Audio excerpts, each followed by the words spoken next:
এই গেরুয়া ঝড় হাইকোর্টের শিক্ষিত বুদ্ধিজীবীরা দেখিয়ে দিল গোটা রাজ্যে ভবিষ্যতে কি হবে। তৃণমূল, মমতা ব্যানার্জির ছবি, অভিষেকের ছবি, তার আর কোনো ক্রেজ নেই।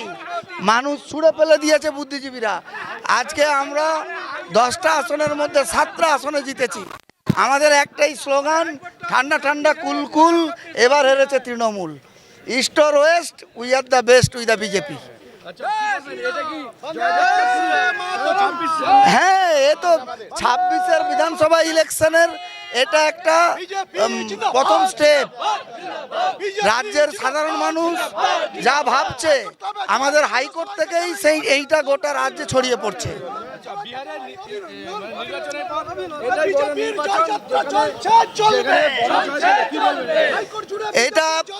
এই জয়টা আমাদের কাছে এত বড়, তার কারণ শাসক দল তৃণমূল, তাদের নেতা মন্ত্রী সবাই মিলে এই ইলেকশনে ঝাঁপিয়ে পড়েছিল। কিন্তু আমাদের বিজেপি শুধু লয়ারদের ভোটে ওদের সবাইকে পরাস্ত করে হাইকোর্ট ক্লাব থেকে তাড়িয়ে দিয়েছে।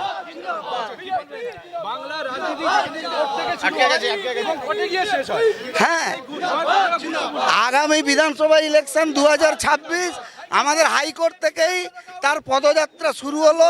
শাসক দল এর পদধ্বনি নিশ্চয়ই শুনতে পাবে।